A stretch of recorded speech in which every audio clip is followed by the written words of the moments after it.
Hello, welcome again my YouTube channel came classes. Friends, last video में हम लोगों ने हेलो एल्केन बनाने की विधियाँ पढ़ी थी और उसमें जो विधियाँ बची हुई थी वो इस वीडियो में हम लोग आगे पढ़ने जा रहे हैं। तो सबसे पहली रिएक्शन है फिंकलस्टीन रिएक्शन। ये ऐसी रिएक्शन है जिससे हम लोग एल्किल हैलाइड से ही एल्किल हैलाइड बनाते हैं, पर उसके एक हैलाइड को रिप्लेस करके दूसरा हैलाइड वहाँ पर आता है। देखते हैं। It is a reaction in which N alkyl halide, जिसमें से हम RX लेते हैं और एक्स में या हैलाइड में वहाँ पर क्लोरीन या ब्रोमीन ही होना चाहिए, कंपलसरी है। Reacts with sodium iodide.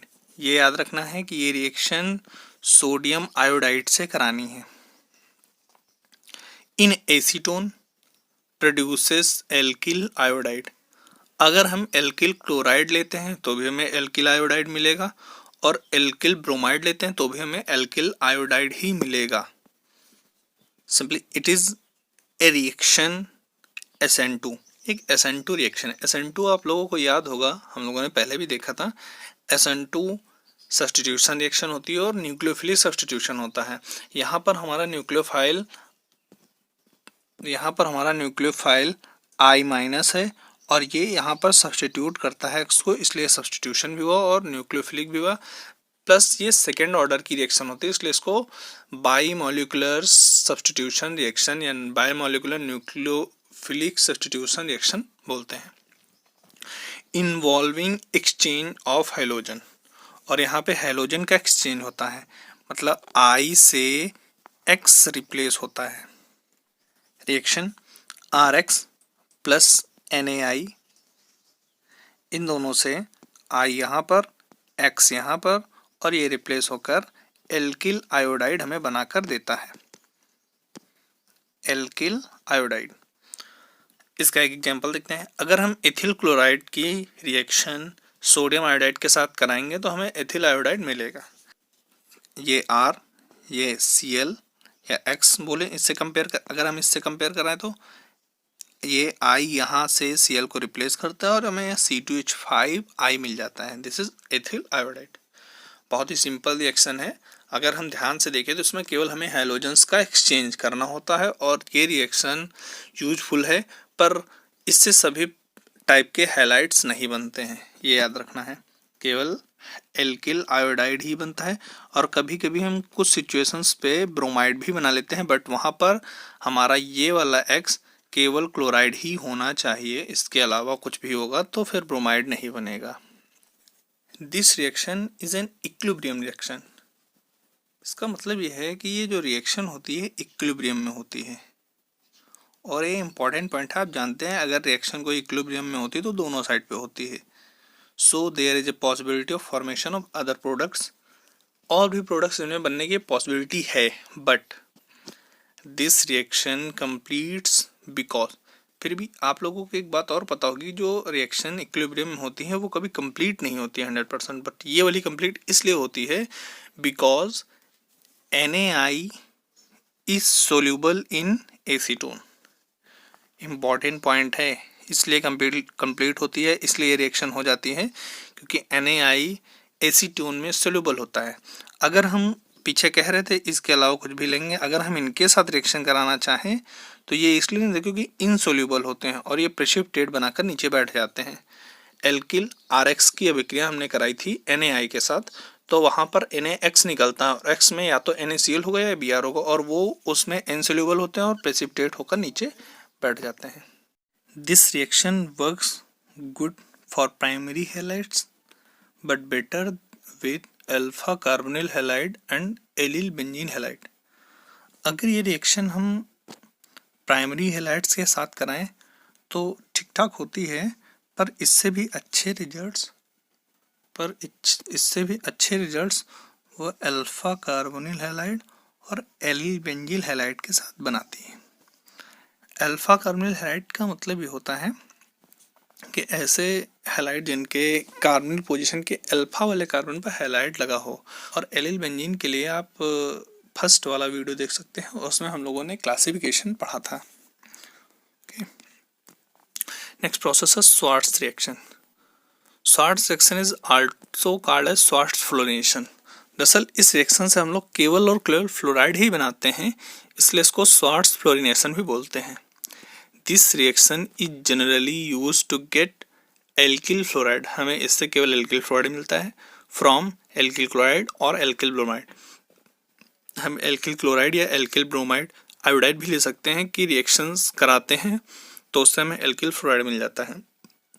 Bye treatment with fluorides of heavy metals such as, और हैवी मेटल्स के फ्लोराइड से हम रिएक्शन कराते हैं तो हमें इसका प्रोडक्ट मिलता है एल्किल फ्लोराइड के रूप में।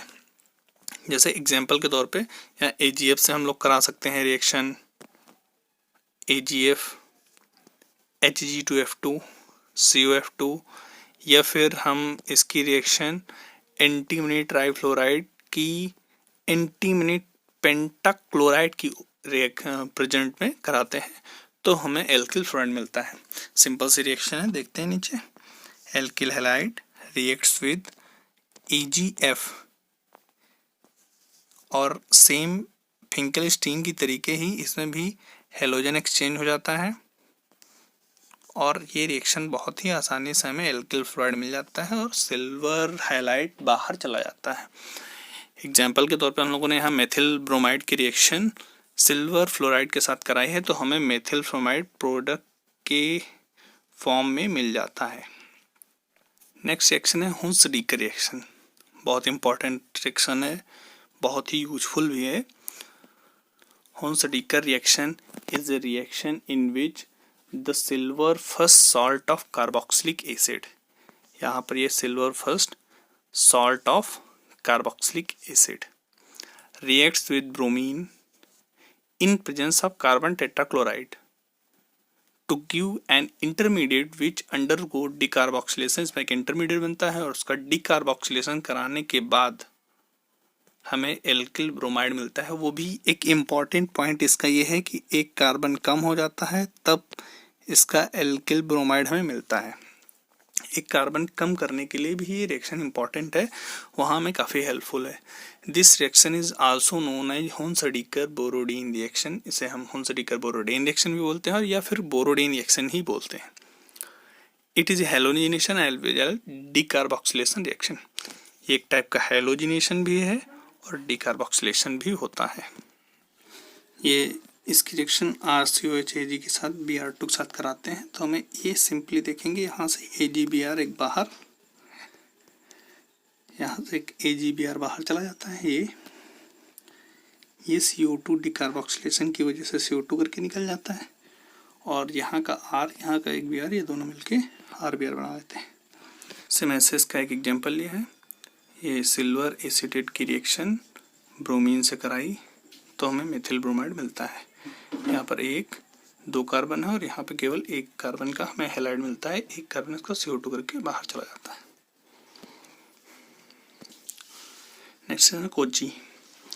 Kochi reaction is a variation on Hunsdiecker reaction. Same Hunsdiecker reaction है, बस इसका कुछ चीज़ें अलग हो जाती हैं और वैसा ही इसमें भी प्रोडक्ट मिलता है। It is used for decarboxylation, वो भी डिकार्बोक्सिलेशन थी और ये भी डिकार्बोक्सिलेशन है, of carboxylic acid to form an alkyl halide with lead 4 acetate and LiX। LiX में हम जो भी यहाँ पर X लेते हैं उसका हमें alkyl halide मिलता है। RCOH की रिएक्शन lead 4 acetate से कराएं LiCl के प्रेजेंस में तो हमें alkyl क्लोराइड मिलता है। उसको डिटेल में देखने के लिए हम आगे देखते हैं। RCOH की रिएक्शन लेड 4 एसीटेट के प्रेजेंस में कराते हैं तो हमें पहले ये मिलता है और इसकी रिएक्शन LiCl से कराने पर RCl, ये CO2 बाहर और यहाँ का I रिप्लेस होकर इसके साथ चला जाता है और ये अलग बाई प्रोडक्ट्स के रूप में निकल जाते हैं। हमें मेन प्रोडक्ट हमारा ये बन के मिल जाता है। Propanoic acid on Kochi reaction gives ethyl chloride. आप देख सकते हैं कि प्रोपेनोइक एसिड इसके साथ रिएक्शन करके एथिल क्लोराइड बनाता है।